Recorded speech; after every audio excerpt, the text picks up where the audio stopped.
Hello friends, welcome to Priya's home and craft. இன்றைக்கி நம்மளோட சேனலில் என்ன பார்க்க போகிறோம் அப்படின்னா, ஃபிஷ் குழம்பு எப்படி வைக்கிறதுன்னு பார்க்கலாம்.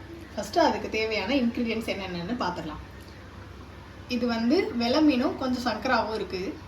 ஃபிஷ்ஷு, சின்ன வெங்காயம் சின்ன சின்னதாக கட் பண்ணி வச்சுருக்கேன், பச்சை மிளகாய், அது என்னென்னு பார்த்தீங்கன்னா வெள்ளைப்பூடும் கொஞ்சம் சோம்பும் சேர்த்து அதை இடித்து வச்சுருக்கேன், கருவேப்பிலை, தக்காளி 4 தக்காளி, அப்புறம் மிளகாத்தூள். இப்போது சட்டி சூடானதுக்கப்புறம் நம்ம எண்ணெய் ஊற்றிக்கலாம்.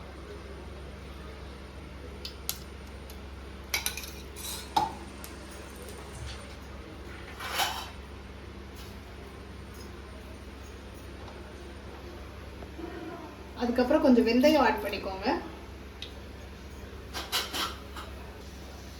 அதோட கொஞ்சம் கடுகும் ஆட் பண்ணிக்கோங்க. இப்போ பச்சை மிளகாய் 2 ஆட் பண்ணிக்கலாம். கருவேப்பிலை, சின்ன வெங்காயம்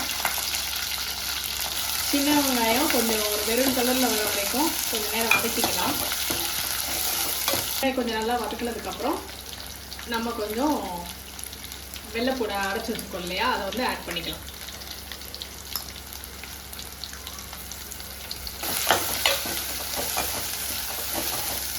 வெள்ளைப்பூடு கொஞ்சம் நல்லா பச்சை வாசனை போகிற வரைக்கும் நம்ம நல்லா வதக்கி விட்டுக்கணும்.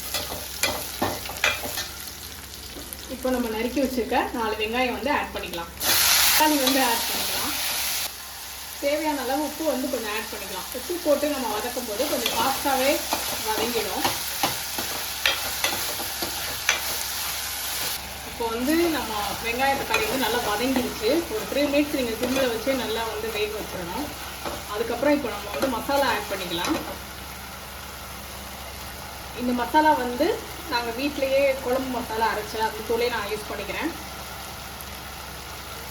இது ஒரு மீனுக்கு ஏற்ற மாதிரி நீங்கள் தேவையான அளவு யூஸ் போட்டுக்கலாம். நான் இப்போ 4 ஸ்பூன் போட்டிருக்கேன். நம்ம இன்க்ரீடியன்ஸில் புளி முக்கியமாக ஆட் பண்ணிக்கோங்க. நான் ஃபஸ்ட்டு அதை சொல்ல மறந்துட்டேன்.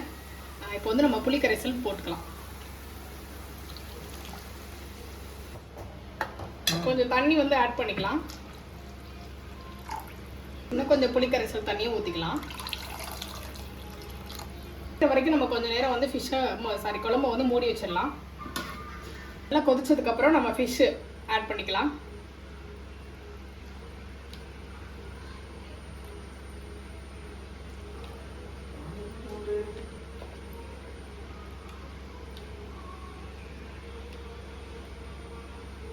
நல்லா கொதிக்கட்டும் குழம்பு. ஓகே, ஆஃப்டர் 5 மினிட்ஸ்க்கு அப்புறம்